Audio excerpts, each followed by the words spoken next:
Hello दोस्तों, मेरा नाम है पंकज और स्वागत है आप सभी का आपके अपने चैनल सीखने की दुनिया में। आज हम कक्षा 12वीं का एक मोस्ट इंपॉर्टेंट टॉपिक पढ़ने वाले हैं, डीएनए की संरचना के बारे में। ये वंशागति के आणविक आधार वाले चैप्टर का एक इंपॉर्टेंट टॉपिक है। 10 से ज़्यादा बार ये पूछा जा चुका है, मतलब ये बहुत ही ज़्यादा ज़रूरी टॉपिक है। इसमें हम पढ़ने क्या वाले हैं, डीएनए की संरचना के बारे में। डीएनए की संरचना दिया किसने था? वाटसन और क्रिक नाम के वैज्ञानिक ने। चलिए इसके बारे में हम आगे पढ़ते हैं। डीएनए की द्विकुंडलनी संरचना, कुछ इस प्रकार की संरचना होती है डीएनए की। आपने ये चित्र देखा ही होगा कहीं ना कहीं, डीएनए की संरचना। इसमें आपको क्या दिखाई दे रहा है? दो धागे जैसी संरचना, एक धागा ये रहा और दूसरा धागा ये रहा। यह डीएनए का चित्र है। हम इसी चित्र के बारे में पढ़ने वाले हैं, इसी संरचना का अध्ययन करने वाले हैं डिटेल से।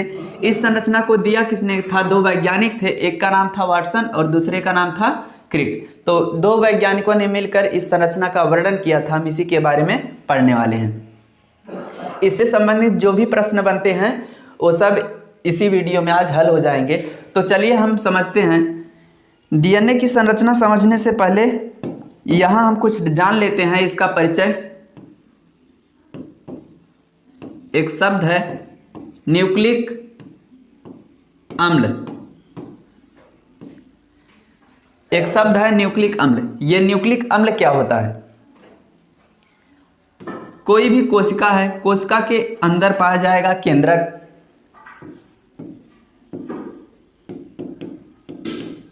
इस केंद्रक को कहते हैं न्यूक्लियस।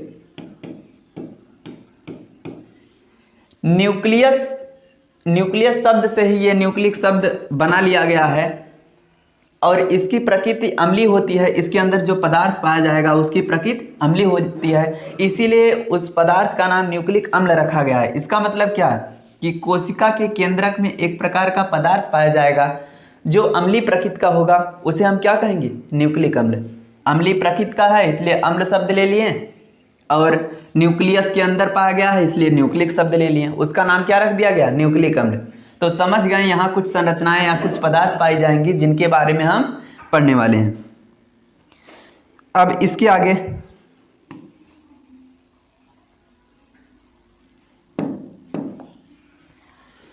न्यूक्लिक अम्ल बना किससे होता है?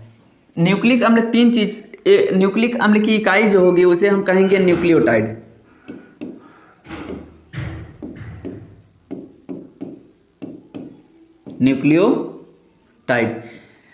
न्यूक्लियोटाइड को अगर हम समझने के लिए कण के रूप में मान लें तो ये एक कण है, ये मान लो एक न्यूक्लियोटाइड है। न्यूक्लियोटाइड को अगर हम एक कण के रूप में मान लें तो ऐसे कई न्यूक्लियोटाइड कोशिका के अंदर केंद्रक में पाए जाएंगे जो आपस में जुड़े होंगे, सब ऐसे कण के रूप में जुड़े होंगे और एक लंबी श्रृंखला का निर्माण करेंगे। ये समझ में आ कि अब ये श्रृंखला कहलाएगी क्या? पूरी मिल करके जो श्रृंखला बनेगी उसे हम कहेंगे न्यूक्लिक अम्ल। तो न्यूक्लिक अम्ल बनी किन से होगी? न्यूक्लियोटाइड से। न्यूक्लियोटाइड को हम समझने के लिए कण जैसी संरचना के रूप में मान लेते हैं। अब हम और डिटेल से इसका अध्ययन करते हैं कि एक न्यूक्लियोटाइड यानी एक कण जैसी संरचना का और अच्छे से अध्ययन करते हैं तो हमें पता चलता है क्या कि ये जो न्यूक्लियोटाइड है ये भी तीन चीज़ों से मिलकर बना होता है। कौन कौन सी तीन चीज़ें? पहली चीज़ है फास्फेट, दूसरी चीज है शर्करा और तीसरी चीज है नाइट्रोजन क्षार।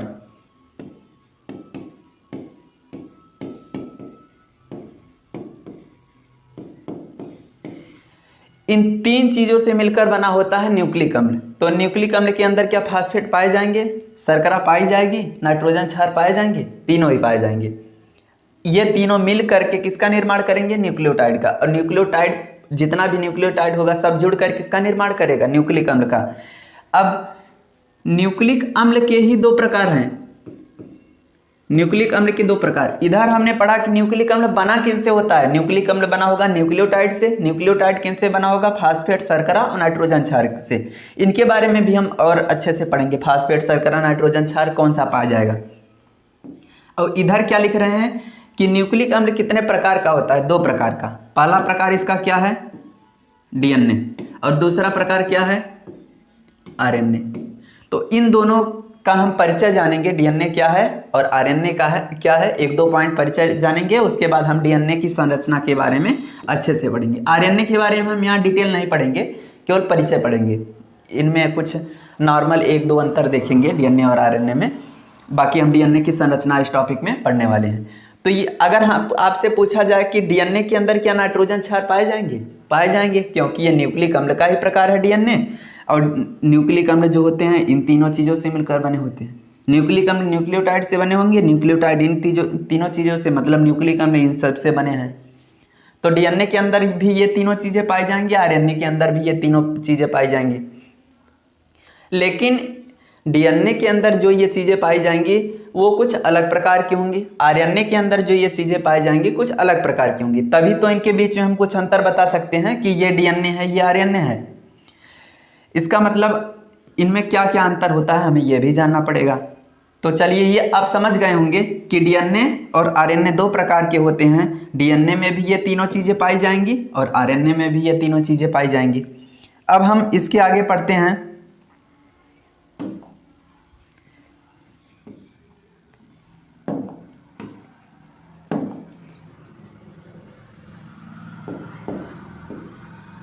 डीएनए आरएनए, एक दो अंतर नॉर्मल सा जान लेते हैं कि डीएनए क्या है, कुछ इस प्रकार की संरचना, और आरएनए क्या है, इस प्रकार की संरचना। अंतर क्या दिख रहा है, इसमें दो धागे जैसी संरचना दिखाई दे रही है, इसमें केवल एक धागे जैसी संरचना दिखाई दे रही है। और इसमें दिख रहा है कि ये दोनों धागे आपस में जुड़े हुए हैं, और इसमें केवल एक ही धागा है, तो किसी दूसरे धागे से नहीं जुड़ा है। क्या इसमें तीनों चीजें पाई जाएंगी? ये फास्फेट पाया जाएगा, शर्करा पाई जाएगी और नाइट्रोजन क्षार ये भी पाया जाएगा।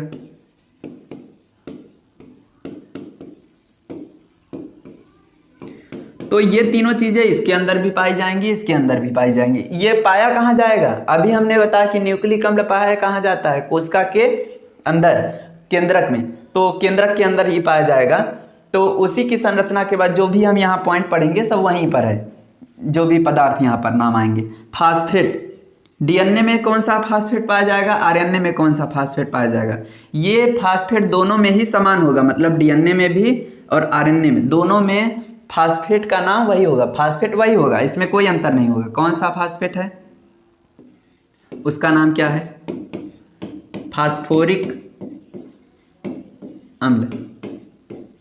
तो डीएनए तीन चीजों से मिलकर बना होगा, आरएनए भी तीन चीजों से मिलकर बना होगा। पहली चीज है फास्फेट, फास्फेट का प्रकार कौन सा है, कौन से प्रकार का फास्फेट है, तो उसका नाम क्या है जिस प्रकार का फास्फेट इन दोनों में पाया जाता है? फास्फोरिक अम्ल। अब फास्फोरिक अम्ल बना किन से होगा, इसका सूत्र क्या है? तो ये इसका सूत्र है, हाइड्रोजन है इसमें, फास्फोरस है, ऑक्सीजन है। हमें केवल ये याद रखना है कि फास्फोरिक अम्ल नाम का फास्फेट दोनों में पाया जाएगा। शर्करा कौन सी पाई जाएगी? शर्करा दोनों में अलग अलग पाई जाएगी, डीएनए में अलग प्रकार की शर्करा, आरएनए में अलग प्रकार की शर्करा।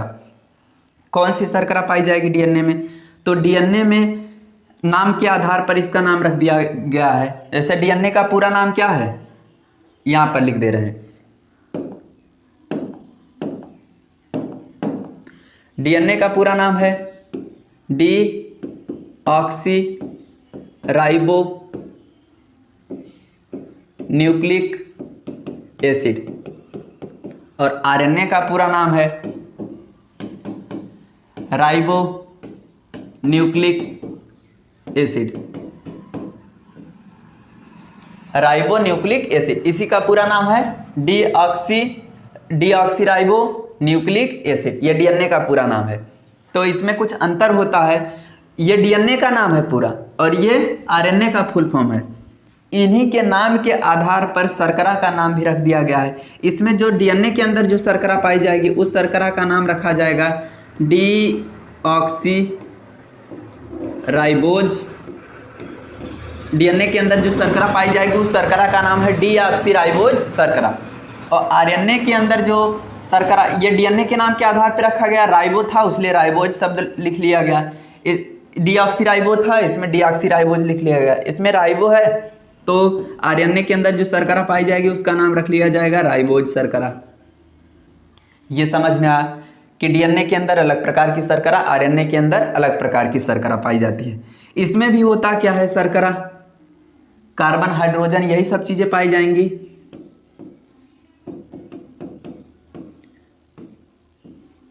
ये इसका सूत्र है डीऑक्सीराइबोज शर्करा का, और राइबोज का सूत्र है, ये राइबोज का सूत्र है। इसमें आपको एक ऑक्सीजन राइबोज की अपेक्षा कम दिख रहा होगा डीएनए के अंदर। तो मतलब ये शर्करा भी किससे बना होगा, कार्बन, हाइड्रोजन, ऑक्सीजन, इन सब से मिलकर बना होगा।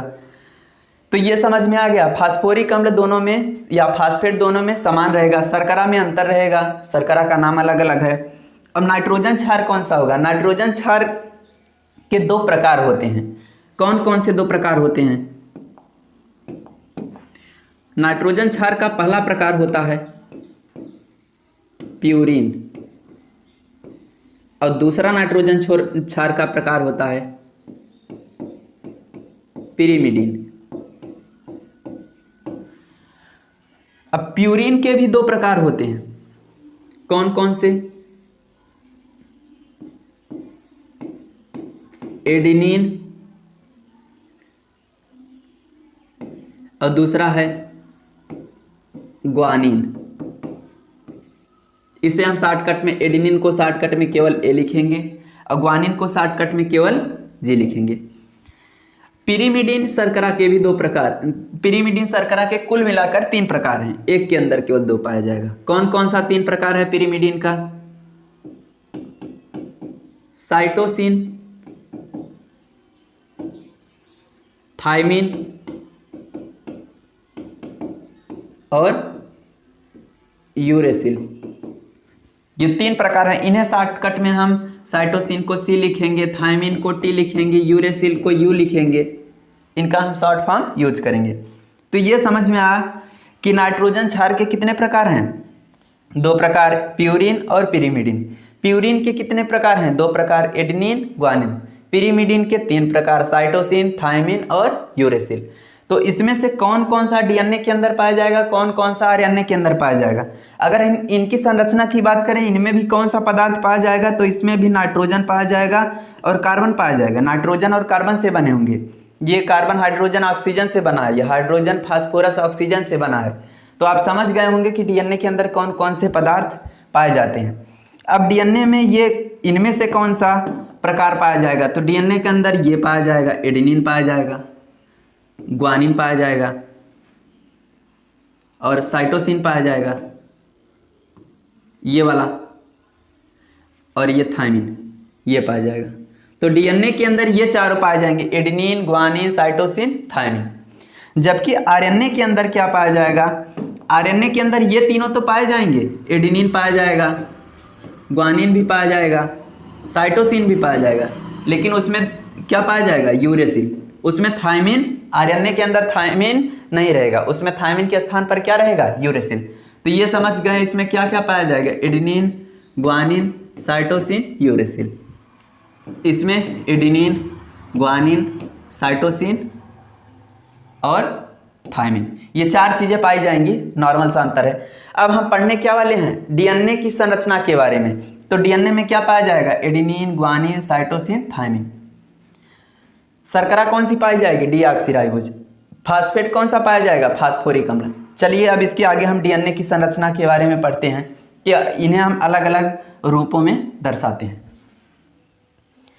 डीएनए की संरचना आपने कुछ इस प्रकार से देखी होगी। कुछ इस प्रकार की संरचना है डीएनए की।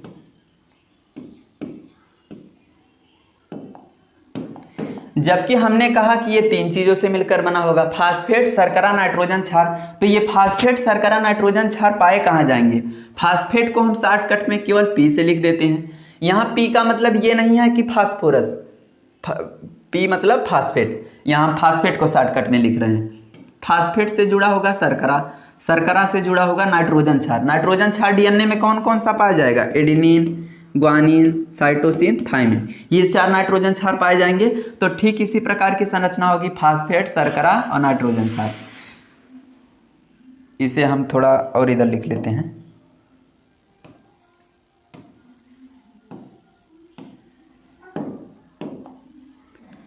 फास्फेट, फास्फेट से जुड़ा होगा शर्करा, शर्करा से जुड़ा होगा नाइट्रोजन क्षार। ये समझ में आया? फास्फेट, शर्करा, नाइट्रोजन क्षार डीएनए में पाया जाएगा। फास्फेट लिख दिया, शर्करा लिख दिया, नाइट्रोजन क्षार का ए अक्षर क्यों लिखा, यन क्यों नहीं लिखा नाइट्रोजन क्षार का? क्योंकि हमने ये मान लो पहला प्रकार ले लिया तो एग्जैक्ट हमने यहाँ पर नाम रख दिया। अच्छा, इसके पहले हमने क्या पढ़ा? इसके पहले हमने पढ़ा कि एक नाम पढ़ा, यह न्यूक्लियोटाइड। न्यूक्लियोटाइड क्या है? फास्फेट, शर्करा, नाइट्रोजन क्षार तीनों से मिलकर जो संरचना बनेगी उसी को क्या कहेंगे हम? न्यूक्लियोटाइड। तो इसका मतलब क्या? एक एक फास्फेट, शर्करा, नाइट्रोजन क्षार मिलकर एक न्यूक्लियोटाइड का निर्माण करेंगे। तो क्या ये संरचना एक न्यूक्लियोटाइड कहलाएगी? एक फास्फेट, एक शर्करा, एक नाइट्रोजन क्षार जुड़ा हुआ है, इसे हम क्या कहेंगे? एक न्यूक्लियोटाइड। समझ में आया? अब यहाँ ऐसे कई न्यूक्लियोटाइड जुड़े होंगे, क्योंकि श्रृंखला में हमने क्या कहा था? एक न्यूक्लियोटाइड, दूसरा, तीसरा, ऐसे कई क्रम से जुड़े होंगे। तो एक न्यूक्लियोटाइड ये है, दूसरा भी इससे जुड़ा होगा। फास्फेट और शर्करा जुड़ते हैं तो शर्करा से फिर से किसे हमने जोड़ दिया? फास्फेट को। फास्फेट से शर्करा को, शर्करा से हम फिर से नाइट्रोजन क्षार को जोड़ेंगे। नाइट्रोजन क्षार इस बार हमने दूसरा प्रकार ले लिया, ग्वानिन। अब ये दूसरा भी क्या हो गया? एक न्यूक्लियोटाइड, क्योंकि इसमें भी एक फास्फेट, एक शर्करा और एक नाइट्रोजन क्षार है, तीनों मिलकर एक न्यूक्लियोटाइड बनते हैं। फिर से श्रृंखला में कई न्यूक्लियोटाइड होंगे, आगे हम श्रृंखला को और बढ़ाते हैं। शर्करा से फिर कौन जुड़ गया? फास्फेट, फिर शर्करा, नाइट्रोजन क्षार। इस बार हमने नाइट्रोजन क्षार या तीसरा प्रकार ले लिया, साइटोसिन, सी। ये भी एक न्यूक्लियोटाइड है। इसके आगे हम क्रम और बढ़ाते हैं, फास्फेट, शर्करा, नाइट्रोजन क्षार। अब नाइट्रोजन क्षार हमने ये वाला प्रकार ले लिया, थायमिन। ये भी क्या है? एक न्यूक्लियोटाइड। तो आप समझ गए होंगे कुछ कण जैसी संरचनाएं जुड़ करके एक लंबी श्रृंखला का निर्माण कर रही हैं। और इस कण जैसी संरचना में आप देख क्या रहे हैं? फास्फेट शर्करा से जुड़ा हुआ है और शर्करा नाइट्रोजन क्षार से जुड़ी हुई है। नाइट्रोजन क्षार डायरेक्ट फास्फेट से नहीं जुड़ा हुआ है, शर्करा के माध्यम से जुड़ा हुआ है। ये एक श्रृंखला बन गई। दूसरी श्रृंखला यहाँ पर हम और बना लेते हैं। मान लो यहाँ फिर से एक कोई फास्फेट है, उसके साथ शर्करा जुड़ी हुई है और शर्करा के साथ कोई नाइट्रोजन क्षार जुड़ा हुआ है। मान लो इस बार हमने ये वाला नाइट्रोजन क्षार ले लिया, थायमिन वाला। फास्फेट, शर्करा, नाइट्रोजन क्षार, तो ये तीनों मिलकर फिर से किसका निर्माण करेंगे? ये तीनों मिलकर फिर से एक न्यूक्लियोटाइड का निर्माण करेंगे, क्योंकि न्यूक्लियोटाइड में तीनों चीजें पाई जाती हैं। फिर इस श्रृंखला को हम और आगे बढ़ाते हैं, फास्फेट, शर्करा, नाइट्रोजन क्षार, फास्फेट, शर्करा और नाइट्रोजन क्षार।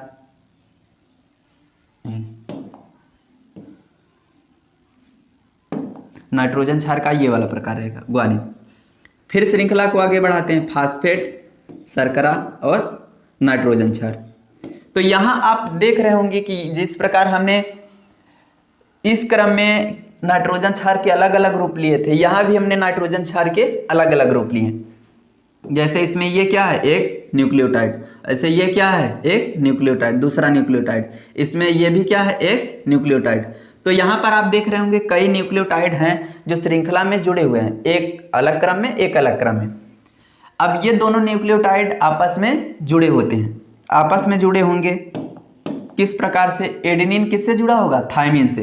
इनके बीच में कितना बंध होगा? 2 बंध, डबल बॉन्ड।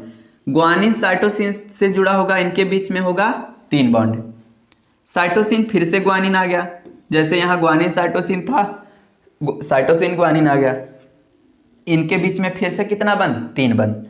थायमिन, एडेनिन, जैसे यहाँ एडेनिन, थायमिन, इनके बीच में कितना बंध होता है? 2 बंध। तो ये आप समझ गए कि कुछ कण जैसी संरचनाएं हैं जो जुड़ी हुई हैं एक दूसरे से। अब यही क्या है? न्यूक्लियोटाइड। एक कण जैसी संरचना को, इसे अगर हम फास्फेट, शर्करा, नाइट्रोजन क्षार को एक न्यूक्लियोटाइड मान लें, न्यूक्लियोटाइड को एक कण के रूप में मान लें, तो क्या कई कण आपस में जुड़े हुए हैं? एक कण, दूसरा, तीसरा। ठीक इसी प्रकार से 1, 2, 3 ऐसे कई कण आपस में जुड़े हुए हैं। इसे हम अलग दिखाना चाहें कुछ इस प्रकार से, ये एक श्रृंखला हो गई, कुछ तिरछे में बना दिए, और ये दूसरी वाली लाइन हो गई, इसे हमने फिर से तिरछे में बना दिया।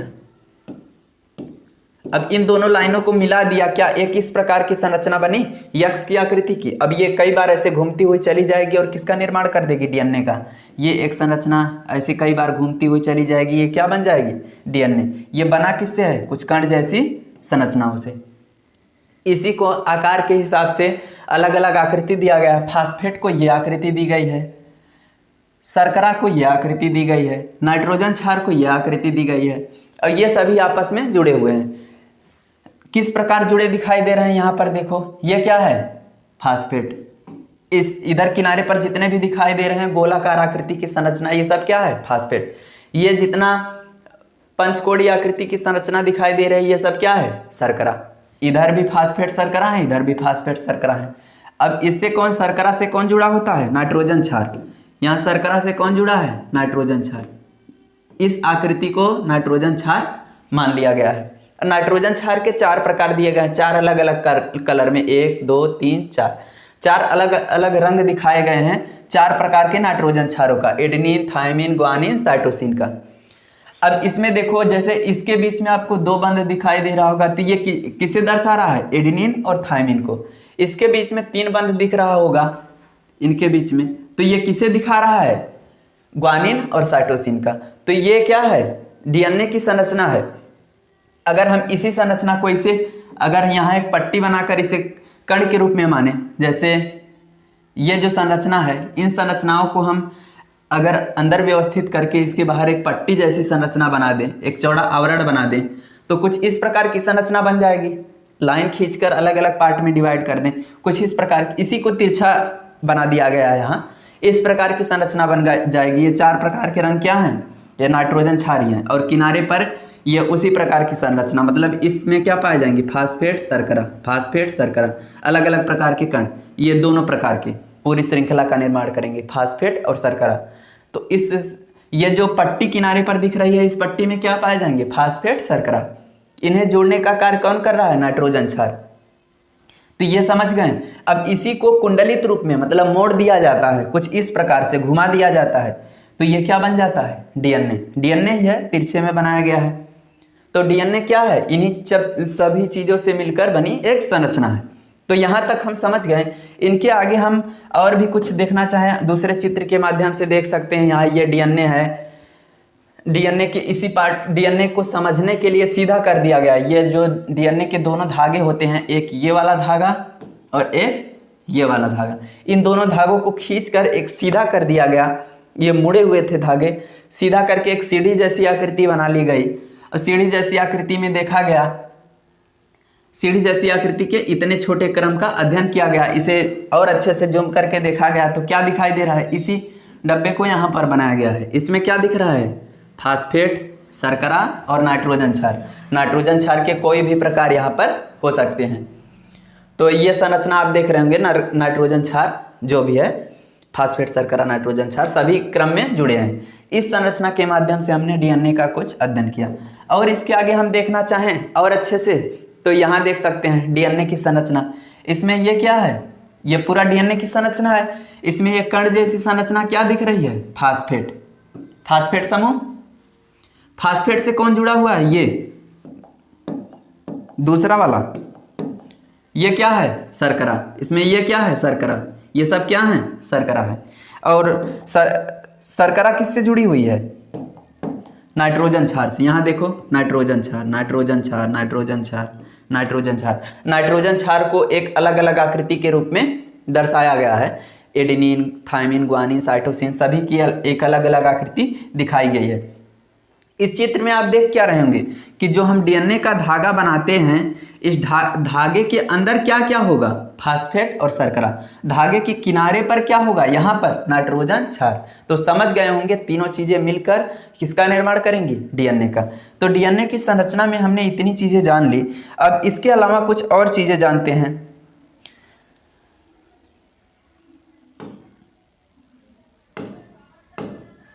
हो गया पूरा।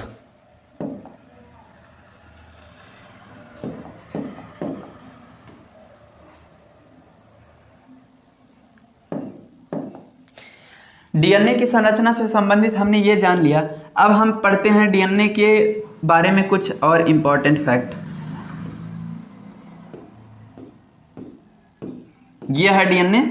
डीएनए की संरचना यहाँ पर बनी हुई है। इसके बारे में हम कुछ अध्ययन करते हैं। और ये संरचना बताया किसने था? इसके पहले हमने नाम देखा, दो वैज्ञानिक थे, एक का नाम क्या था वाटसन और दूसरे का नाम क्या था क्रिक। तो वाटसन क्रिक ने क्या बताया? डीएनए की संरचना बताया। कैसी आकृति का दिख रहा है डीएनए? एक कुंडलित संरचना के रूप में दिख रहा है, जिसमें दो धागे या दो स्ट्रैंड, इन्हें हम क्या कहेंगे? स्ट्रैंड कहो या धागे कहो। एक ये धागा है, एक ये धागा, दोनों दो धागे दिखाई दे रहे हैं जो आपस में कुंडलित हैं, मतलब घूमे हुए हैं। तो इसलिए डीएनए की संरचना को क्या कहा जाता है? द्विकुंडलनी संरचना। ये डीएनए की द्विकुंडलनी संरचना किसने बताया था? वाटसन क्रिक ने। ये पॉइंट हमने जान लिया। इसके अलावा हमने क्या क्या जाना कि डीएनए में क्या क्या पाया जाता है? फास्फेट पाया जाता है, शर्करा पाया जाता है, नाइट्रोजन क्षार। उनका कौन सा प्रकार पाया जाता है? फास्फेट कौन सा पाया जाएगा? फास्फोरिक अम्ल। शर्करा नाइट्रोजन क्षार कौन से पाए जाएंगे? कौन सा नाइट्रोजन क्षार किससे जुड़ा होगा? ये भी हमने देखा। एडेनिन किससे जुड़ा होगा? थायमिन से। इनके बीच में कितना बंध होगा? एडेनिन थायमिन के बीच में हमेशा 2 बंध। ग्वानिन किससे जुड़ा होगा? साइटोसिन से। कितना बंध होगा इनके बीच में? 3 बंध। ये सब पॉइंट हमने जान लिया। ऐसे जितना भी हमने पढ़ा 8-10 पॉइंट लगभग हो गया। इसके अलावा इनके कुछ माप की बात करते हैं। जैसे इस डीएनए की संरचना को अगर हम और छोटा बनाएं,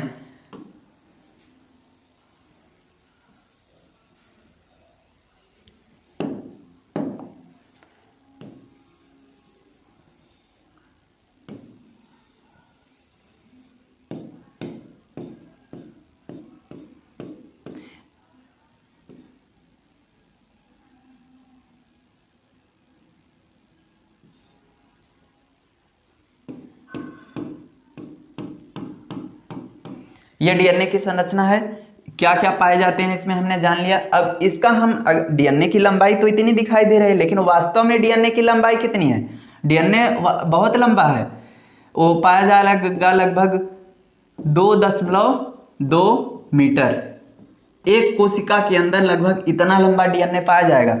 अब एक सिरे से दूसरे सिरे को अगर हम देखेंगे पहचान नहीं पाएंगे। जैसे यहाँ भी वैसा ही दिखाई दे रहा है, इधर भी वैसा ही दिखाई दे रहा है, तो इसलिए इसका नामकरण कर दिया जाता है। एक सिरे का नाम रख दिया जाता है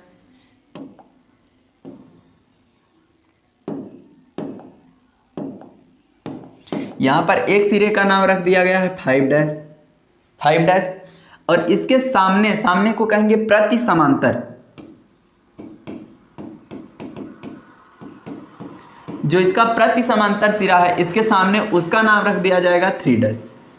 एक सिरे का नाम 5', उसके सामने वाले का नाम 3'। आमने सामने वाले का नाम अलग रहेगा। फिर उल्टे में भी देखते हैं, ये एक 5' सिरा है। अब इसका दूसरा किनारा, ये देखो दूसरा किनारा कहाँ रहेगा? ये रहा इसका दूसरा किनारा। ये 5' था, इसका दूसरा किनारा है। इस किनारे का नाम भी क्या रखा जाएगा? 3'। आमने सामने भी 5 के सामने 3 रहेगा और इसके विपरीत भी 5 के नीचे भी क्या रहेगा? 3। तो ये 3 है, इसके नीचे भी क्या रहेगा? 5। तो समझ गए होंगे आमने सामने भी क्या लिखा जाता है? 5' 3', 5' 3'। उल्टे क्रम में भी ऊपर नीचे भी, यानी एक किनारे पर और दूसरे किनारे पर भी उल्टा लिखा जाएगा, आमने सामने भी उल्टा लिखा जाएगा। तो ये पॉइंट भी आप समझ गए। उसके आगे हम पढ़ते हैं कि ये जो समझने के लिए हमें इसे कुछ इस प्रकार की संरचना में दिखा देते हैं डीएनए को। इसमें ये क्या है? दोनों धागों को हमने खींचकर सीधा कर दिया। तो इन धागों के बीच की दूरी मापते हैं। इन धागों के बीच की दूरी कितनी आती है? 20 एंगस्ट्रॉन। 20 एंगस्ट्रॉन मतलब अगर हम डीएनए के इन दोनों धागों के बीच की दूरी देखें कितना एंगस्ट्रॉन होगा? 20 एंगस्ट्रॉन।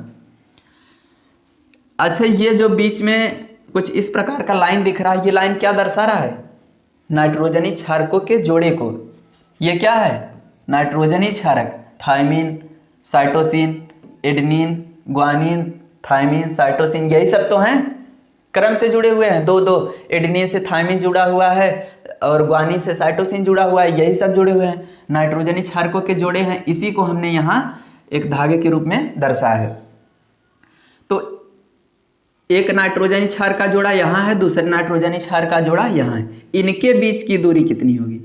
इन दोनों नाइट्रोजनी क्षारकों के बीच की दूरी होगी 3.4 एंगस्ट्रॉन, 3.4 एंगस्ट्रॉन। और एक वलय की बात करते हैं, वलय का मतलब एक राउंड। अगर हम गोलाकार आकृति की बात करते हैं, यहाँ से हमने स्टार्ट किया, एक पूरा चक्कर लगाकर फिर यहीं आ गए, तो किसका निर्माण हो गया? एक वलय का, एक पूरा राउंड हो गया। तो इस आकृति में अगर हम एक वलय की बात करें, मान लो हमने यहाँ से गणना करना प्रारंभ किया, तो एक राउंड यहाँ से हमने काउंट करना प्रारंभ किया, इसी धागे को आगे गणना कर रहे हैं, यहाँ तक आए, आधा हुआ, फिर यहाँ तक गए, ये क्या हुआ? पूरा एक राउंड हो गया। तो यहाँ से यहाँ तक, यहाँ तक ये पूरा एक राउंड है। एक राउंड के बीच की दूरी कितनी होगी? 3.4 एंगस्ट्रॉन, 34 एंगस्ट्रॉन।